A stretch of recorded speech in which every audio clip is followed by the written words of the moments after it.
第104期康盟專訊。康盟榮獲愛心僱主獎章嘉許及卓越企業嘉許。我們榮獲勞工及福利局愛心僱主獎章，並獲頒最高級別的殘疾共融先鋒獎項及主題獎項共融同伴獎，亦同時獲得香港中小型企業總商會有商有量嘉許計劃卓越企業嘉許。這些殊榮充分肯定我們在推動殘疾人士就業及促進多元共融方面的努力，並彰顯我們的工作獲得社會廣泛認同與讚賞。勞工及福利局推展愛心僱主獎章，旨在連結跨界別和跨行業的力量，推廣及締造職場殘疾共融。康盟現時在總辦事處及社會企業便利店均有聘用殘疾人士，多年來致力促進殘疾人士多元共融的就業，讓他們在職場展現能力，發揮潛能，投入就業市場，貢獻社會。我們很高興得到愛心僱主獎章，頒發最高級別的殘疾共融先鋒獎項及主題獎項共融同伴獎，是對我們推動殘疾人士就業的多元共融工作給予肯定和讚賞。我們很榮幸獲邀出席頒獎典禮，由勞工及福利局何啟明副局長頒發獎項，以作嘉許，並勉勵我們再接再厲。另一方面，香港中小型企業總商會舉辦有商有量嘉許計劃，我們在聘用殘疾人士的組別獲得卓越企業嘉許，表示對我們的工作認同。未來我們會繼續持守信念，在社會繼續推動殘疾人士就業，讓更多僱主了解康盟的成功經驗，感染更多僱主，聘請殘疾人士。聯繫協作。杭州無障礙環境促進會到訪。中國內地自近年實施無障礙環境建設法，在不同的城市推動通達的實踐，大大改善社區規劃、建築物、設施配套的無障礙出行和使用。通達是主流及殘疾人士設施及服務，同時規劃、設計及落實的，而這些設施及服務不需要額外改良或特別設計，就能為所有人使用，是一個多元共融的實踐。其中，杭州曾經在2023年舉辦亞洲殘疾人運動會，當時杭州亦大幅改善社區街道、建築物、景點及交通配套，照顧殘疾人士、長者及其他有需要人士的多元出行需要。積極參與當中的倡議和推動工作的就是當地的杭州無障礙環境促進會。適逢他們近日來港交流，我們很高興接待促進會的會長、秘書長、副會長及副秘書長。當日，我們的義務秘書兼義務司庫唐兆漢、委員歐榮光、委員何偉倫、顧問張建輝及總幹事陳希龍熱情接待，並陪同參觀陳福成資源中心，深入了解我們多元的工作，包括我們積極推動社區通達的經驗分享，並進行了深入的交流。我們與他們分享了在倡議檢討修訂屋宇署設計手冊及啟德體育園提升通達配套過程中，由下而上的殘疾人士直接參與和成功例子，以及過去與不同公營部門及交通工具營運商的倡議經驗，如房屋署、運輸署、醫管局、九巴、港鐵等，體現殘疾人士持份倡議。此外，我們亦向杭州的朋友介紹香港近來最新引進的電子過路發聲裝置，如何提升及支援視障人士安全橫過行人過路處。他們亦對裝置十分好奇及欣賞有關的推動工作，認為可以把概念帶到杭州，多多參考。醫療資訊。啟德醫院。政府在2016年施政報告預留2000億元供醫院管理局推行第一個醫院發展計劃，當中包括在啟德發展區興建新急症醫院啟德醫院。啟德醫院落成後，伊利沙伯醫院大部分臨床住院服務包括急症室服務將會遷移到啟德醫院，而伊利沙伯醫院將繼續保留日間醫療中心、新翼、於京士柏用地。啟德醫院位於九龍的中心地帶，會與九龍城區內的聖母醫院、香港佛教醫院和東華三院黃大仙醫院，同屬九龍中聯網內的廣華醫院、九龍醫院和其他醫院等，以及伊利沙伯醫院日間醫療中心、新翼組成服務網絡，為九龍中以至鄰近區域的市民提供全面的醫療服務。伊利沙伯醫院的服務預計於2026年開始陸續搬遷至啟德醫院。我們一直關注社區通達，其中有關新醫院項目的硬件與軟件配套，我們十分重視及關注。我們不少會員居住在九龍中聯網範圍、九龍城區及黃大仙區，未來會使用啟德醫院的機會很多，亦有不少會員是經常於伊利沙伯醫院覆診的病人，因此十分關注啟德醫院通達水平。我們曾聯繫醫管局了解啟德醫院的建造情況及伊利沙伯醫院的搬遷安排，並要求與新醫院建造及規劃的團隊聯絡及安排實地考察和測試。我們會繼續關注啟德醫院的動向，我們亦會與醫管局保持密切聯繫，並繼續監察殘疾人士使用醫療服務的情況。政策倡議：公營醫療設施及服務交流會暨伊利沙伯醫院搬遷資訊分享。我們於10月22日舉辦了公營醫療設施及服務交流會暨伊利沙伯醫院搬遷資訊分享，旨在了解殘疾人士在使用公營醫療服務時的實際情況，並就即將搬遷的伊利沙伯醫院提供最新資訊。活動吸引了多位會員參與，現場氣氛熱烈，大家踴躍分享自身經驗與建議。醫院管理局伊利沙伯醫院高級經理、傳訊及秘書處歐志良先生、院務經理、傳訊及秘書處葉廣薇女士及助理院務經理、傳訊及秘書處朱海琪先生亦到場簡介伊利沙伯醫院搬遷至新醫院的最新進展，包括新設施的規劃、通達設計及預期啟用時間。會員對新醫院的設計表示關注，並踴躍提問及表達意見。最後，更為會員介紹醫院管理局一站式手機程式 HAGO 的新功能，並解答會員對 HAGO 的疑問。感謝伊利沙伯醫院同事到場講解。是次活動不僅促進了會員之間的經驗交流，更加強了社群對醫療政策的參與感。我們將整理會員的意見，向相關部門反映，推動更具包容性的醫療服務。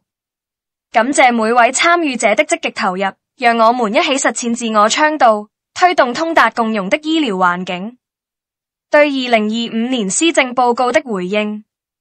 行政長官於9月17日發表任內第4份施政報告，我們認同行政長官於記者會表示，施政報告雖具政策延續性，可惜報告內容聚焦經濟，針對殘疾人士關注的議題，如照顧者支援、改善健康、實踐社區通達、推動多元共融等，着墨極少。我們就以下範疇作出回應及提出進一步建議。推動多元共融意識主流化。聯合國殘疾人權利公約除了要求政府致力制定政策措施，保障殘疾人士在不同領域的權益和平等參與外，核心精神亦重於社會推動多元共融意識的深化、灌輸和實踐。因此，教育與意識主流化是十分重要的工作，而政府更有推動的主要關鍵角色。縱然多番倡議，但是施政報告仍然未有在這方面提出實質建議，提升社會關注及正面風氣。我們再次建議政府循以下3方面推動多元共融意識主流化： 1. 完善政策局部門團隊多元共融意識； 2. 提升中小學及大專院校多元共融教學； 3. 鼓勵電子傳媒配合推動多元共融，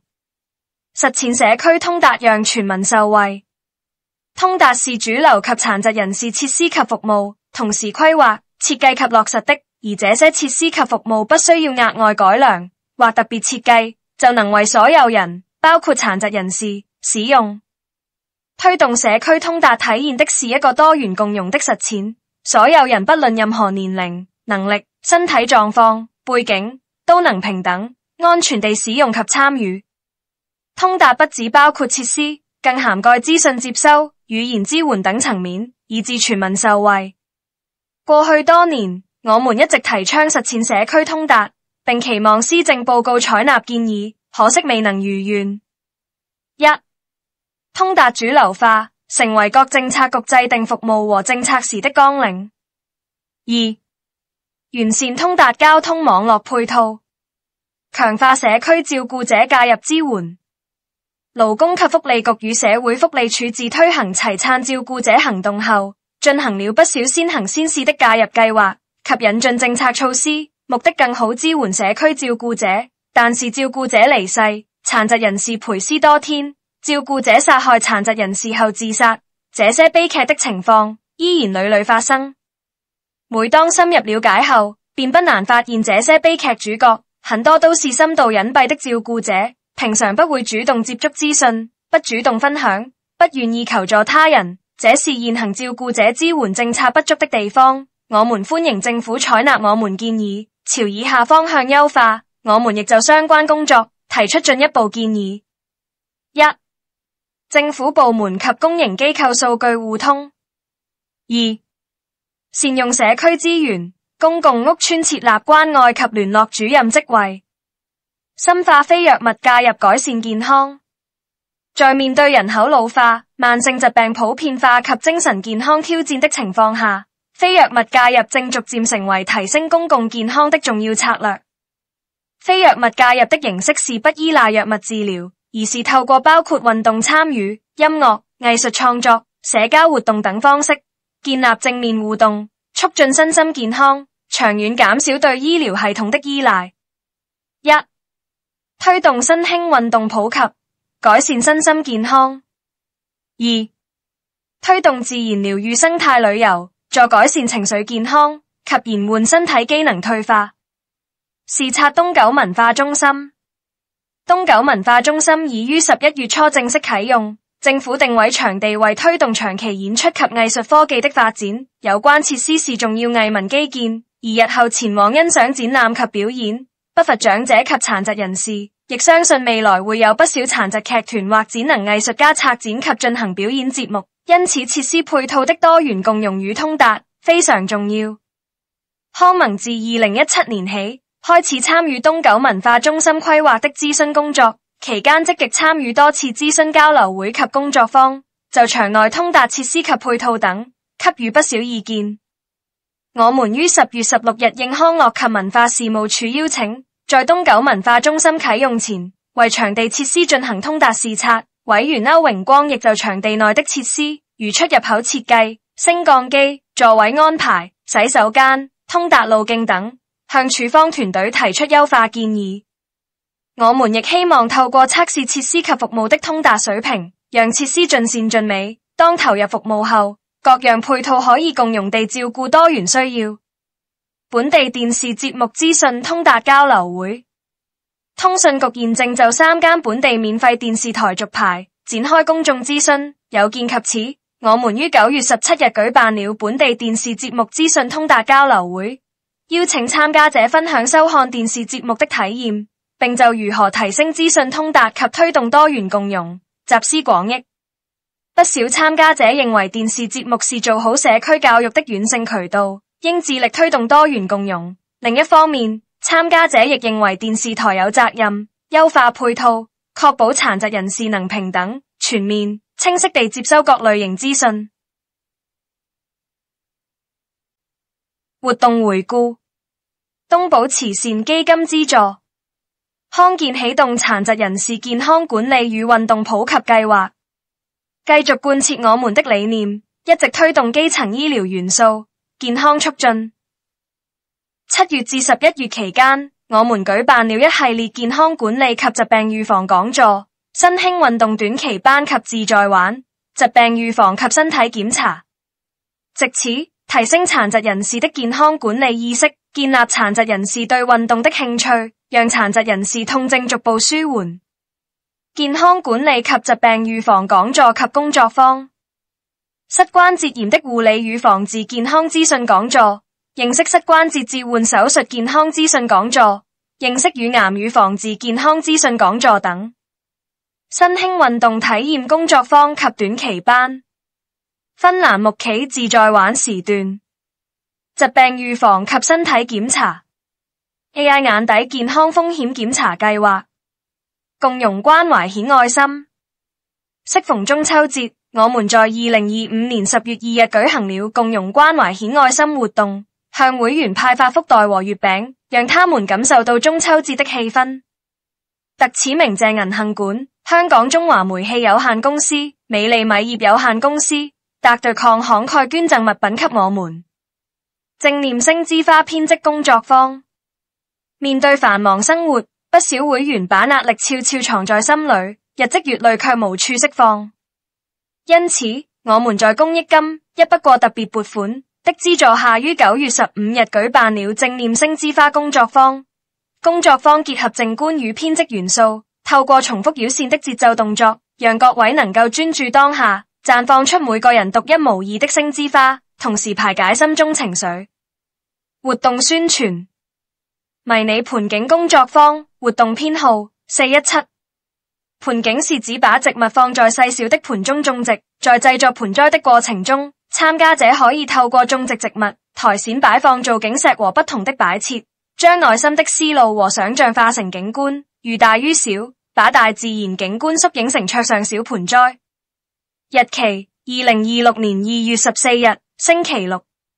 時間：下午2點至4點。名額10位。地點：九龍橫頭磡村宏祖樓地下11至12號香港復康聯盟陳福成資源中心。費用10元。截止申請日期：2026年2月1日。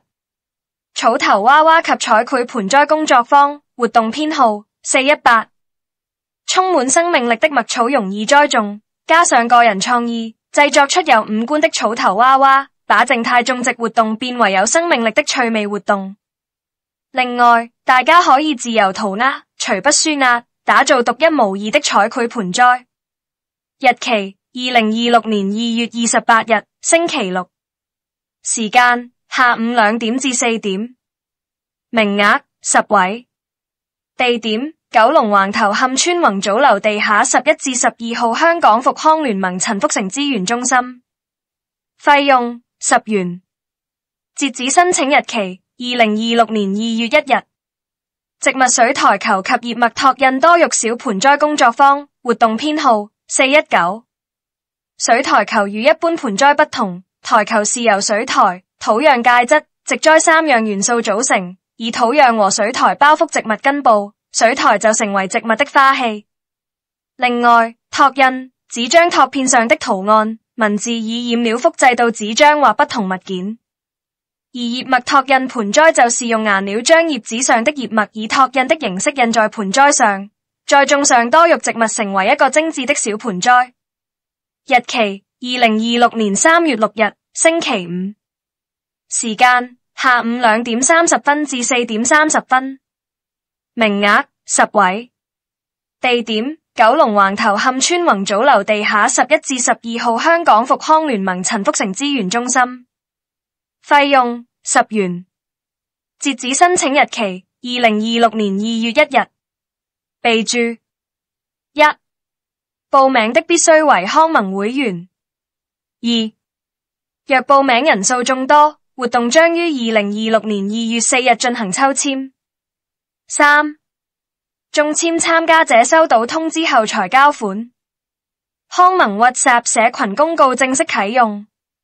因應 WhatsApp 廣播功能不穩定，部分會員經常反映未能接收資訊，加上 WhatsApp 最近的政策更新，限制了機構廣播信息發放的使用，我們會停用 WhatsApp 廣播功能，並轉為使用 WhatsApp 社群公告發布最新消息。由於社群公告有成員人數上限，我們現時設立香港復康聯盟公告社群1、2、3、4，只需加入其中一個即可。請聯絡職員或透過實體專訊上的二維碼加入，若某個社群已滿，請選擇另一個。所有社群將同步發布公告，請大家放心。步驟：1. 掃描實體專訊上其中一個二維碼。2. 按加入社群。注意事項：為保障個人私隱，公告社群內只有管理員可查看成員名單及電話。請勿重複加入香港復康聯盟公告社群，只需加入其中一個即可。